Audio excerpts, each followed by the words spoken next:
সোমে supreme কোর্টে SIR মামলার শুনানি। সোমবার ফের মুখ্যমন্ত্রীর এসআইআর মামলার শুনানি। গত বুধবার সুপ্রিম কোর্টে নিজেই সওয়াল করেন মুখ্যমন্ত্রী মমতা বন্দ্যোপাধ্যায়। সুপ্রিম কোর্টে কমিশনের বিরুদ্ধে একাধিক অভিযোগ মমতা বন্দ্যোপাধ্যায়ের। সর্বোচ্চ আদালতে মানুষের অধিকার রক্ষার আর্জি মুখ্যমন্ত্রীর। সোমবার সুপ্রিম কোর্টের এসআইআর শুনানিতে দেশের নজর।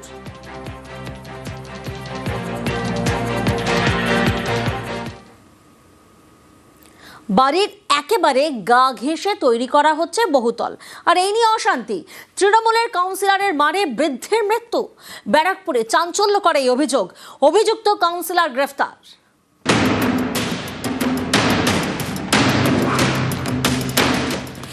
উত্তর 24 পরগনার বারাকপুর।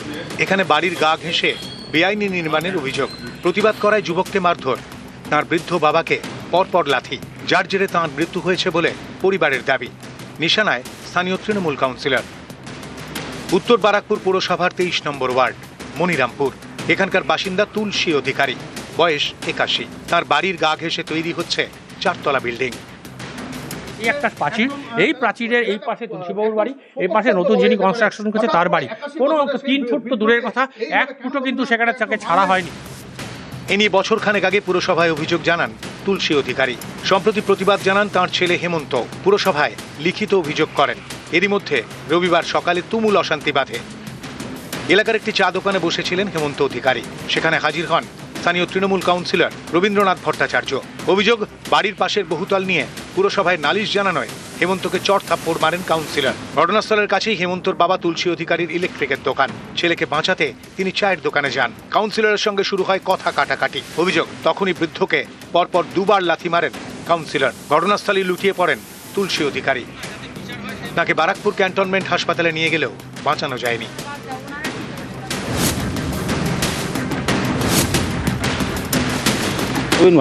আমাকে ডাকলে, তুই এরকম অবজেকশন দিয়েছিস মিউনিসিপ্যালিটি? আমি বললাম যে হ্যাঁ দিয়েছিলাম। কেন দিয়েছিস? আমি যে আমাকে বলেছিলিস যে মিউনিসিপ্যালিটি অবজেকশন দেবো? থাপড়া মারলে করলে বাবাকেও মারলো, রবীন্দ্রনাথ ভট্টাচার্য। লাথি মারতে গিয়েই তখন বাবা অসুস্থ হয়ে গেছে, বুঝলেন? বাবা পড়ে গেছে, বাবা পড়ে গেছে, লাথি মেরেওছে, বাবা তখন পড়ে গেছে, লাথি চালিয়েছে, লাথিটা মেরেওছে, লাথি মারার পরে বাবা অসুস্থ হয়ে পড়েছে। তুলসী অধিকারীর ছেলে তুলসী অধিকারীকে নিয়ে আমি যখন চা খাচ্ছি চায়ের দোকানে, আমাকে কলার ধরে আমার মা বাবা তুলে খিস্তি দেয়। আমি শুনলাম উনি নাকি অসুস্থ ছিলেন। লাথি মারার কোনো সুযোগই নেই, উল্টে তিনি আমার এরকম কলার ধরেছেন। নিশ্চয়ই আমি তাকে মারতে যাইনি। বৃদ্ধের মৃত্যুর ঘটনায় বারাকপুর থানায় লিখিত অভিযোগ করে পরিবার। আমরা আইনগতভাবে দেখছি এক্স্যাক্টলি কি ঘটনা হলো, ঘটনার পিছনে কি আছে না আছে সব কিছু খতিয়ে বের করে আমরা দেখছি। বারাকপুর থেকে অরুণ ঘোষ, নিউজ 18 বাংলা।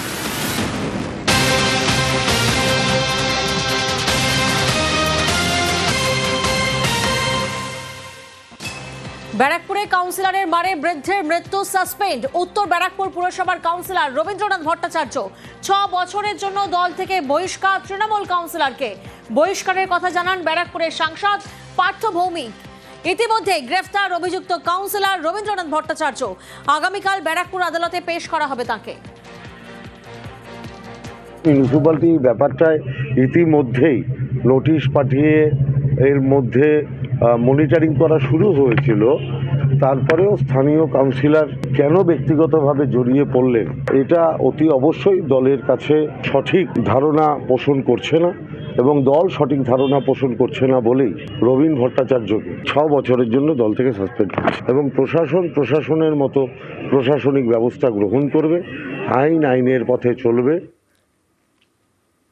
নরেন্দ্রপুরের নাজিরাবাদের পরে রাজারহাট মাঠ এবং জলাশয় দখলের চেষ্টা। রাজারহাট নিউ টাউনে তৃণমূল বিধায়কের বিরুদ্ধে সরব স্থানীয়রা, মানতে নারাজ শাসক দলের বিধায়ক।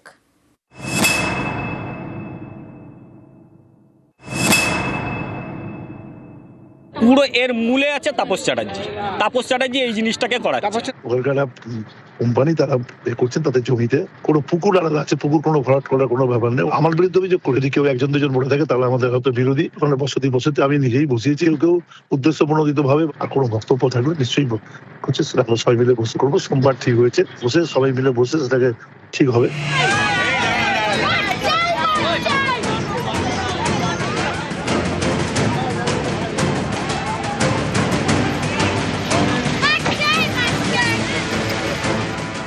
আকাঙ্ক্ষা মোড় থেকে সোজা চলে গেলে রাজারহাটের বেড়াবেড়ি দক্ষিণ পাড়া, বাঁ দিকে খেলার মাঠ, পাশেই জলাশয়, সব মিলিয়ে কয়েক বিঘা জমি, কোটি টাকার সম্পত্তি।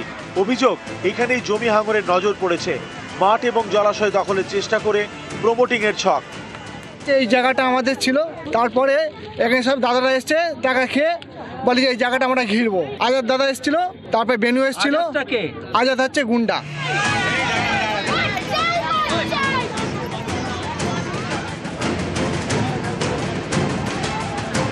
স্থানীয়দের দাবি, শনিবার এই মাঠ ও জলাশয় ঘিরতে আসেন কয়েকজন। বাসিন্দাদের বিক্ষোভের মুখে শেষমেশ তারা পিছু হটেন।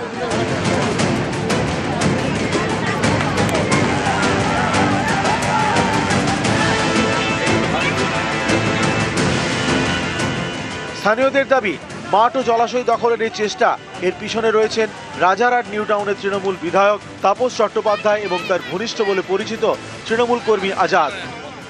পুরো এর মূলে আছে তাপস চ্যাটার্জি। তাপস চ্যাটার্জি এই জিনিসটাকে করাচ্ছে। দুষ্কৃতীরা এসে আজাদ নামক যে ছেলেটা রয়েছে, সে এসে এখানে এসে আমাদের ধাক্কা দেখে দিয়েছে, বলছে তোরা এখান থেকে উঠেই আমরা মাঠ ঘিরবো। তৃণমূলই করে, তাপস চ্যাটার্জি ঘনিষ্ঠ। ওখানকার কোম্পানি তারা করছেন তাদের জমিতে কোনো পুকুর আলাদা আছে, পুকুর কোনো ভরাট করার কোনো ব্যাপার নেই। আমার বিরুদ্ধে অভিযোগ করে, যদি কেউ একজন দুজন বলে থাকে তাহলে আমাদের হয়তো বিরোধী। ওখানে বসতি আমি নিজেই বসিয়েছি, কেউ উদ্দেশ্য প্রণোদিত ভাবে আর কোনো বক্তব্য থাকলে নিশ্চয়ই হচ্ছে সেটা আমরা সবাই মিলে বসে করবো। সোমবার ঠিক হয়েছে, বসে সবাই মিলে বসে সেটাকে ঠিক হবে।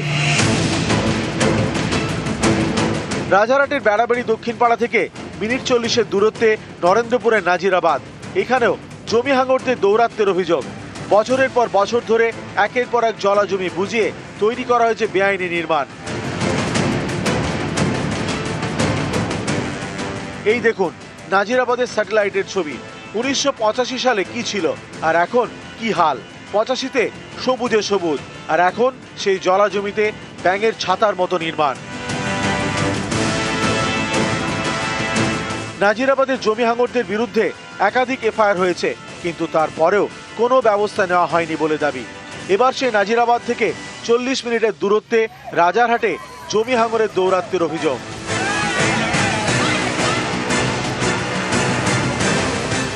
নিউজ 18 বাংলা।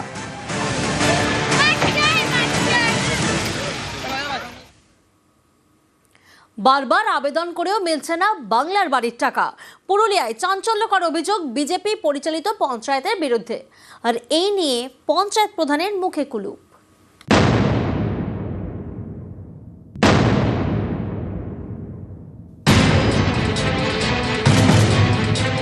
কেউ থাকেন ভাঙাচোরা মাটির ঘরে, কারো বাড়িতে ছাউনিটুকুও নেই। এ ছবি পুরুলিয়া 2 নম্বর ব্লকের রাঘবপুরে। বাংলার বাড়ি প্রকল্প, এই প্রকল্পে পাকা বাড়ি তৈরির জন্য গরিবদের টাকা দেয় রাজ্য সরকার। সেই টাকায় অনেকে বাড়িও করেছেন, কিন্তু রাঘবপুর গ্রাম পঞ্চায়েত এলাকায় অন্য ছবি। এই পঞ্চায়েত বিজেপি পরিচালিত। স্থানীয়দের দাবি, বাংলার বাড়ি প্রকল্পে ঘর পেতে একাধিকবার আবেদন করেছেন পঞ্চায়েতে। অভিযোগ, তারা নাকি কোনো কাজই করেনি, তাই কেউ বাড়ি তৈরির জন্য রাজ্য সরকারের টাকা পাচ্ছেন না। করেছি আবেদন, আসেনি ঘর, অ্যাপ্লাই দিচ্ছে না ওদের থেকে, জমা দিয়ে যাচ্ছি, যেটা জমা দিয়েই যাচ্ছি। যেটা যখন বলছে এটা লাগবে এটা লাগবে সব লিখে কোনো পঞ্চায়েতে জমা দিচ্ছি, পঞ্চায়েতে ঠিক মতন কাজই হচ্ছে না। না, আমরা বাড়ি করতে তো পারছি না। পঞ্চায়েতে 3-4 বার অ্যাপ্লাই দিয়েছি, জমা করেছি কাগজ। পঞ্চায়েতে এবার না দিলে কি করবে, কি বলবো, ওরা তো বলবে হবে হবে, এবার কবে যে হবে সেটাও জানো না। করেছিল কই পাই, অনেকবার করেছি। কতবার করেছিল? 2-3 বার হয়েছে। পাননি বাড়ি? কি বলছে পঞ্চায়েত? কিছু বলেনি, জমা দিয়ে দেই, অনেক লোকের আছে।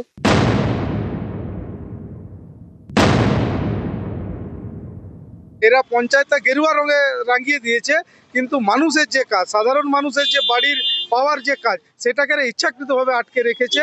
এরা যদি একটা পঞ্চায়েতে মানুষকে বাড়ি দিতে না পারে, আগামী দিনে যদি এরা সরকারে আসে, তাহলে মানুষের প্রতি যে কি বঞ্চনা করবে এবং মানুষকে কিভাবে হয়রানি করবে, সেটা সাধারণ মানুষ এবং পশ্চিমবঙ্গের মানুষ, পুরুলিয়ার মানুষ দেখুক।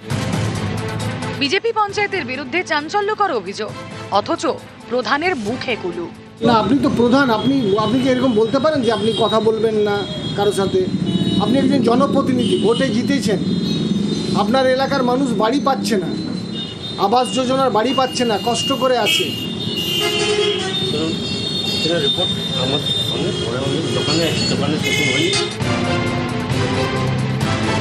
পুরুলিয়া থেকে ইন্দ্রজিৎ মণ্ডল, নিউজ 18 বাংলা।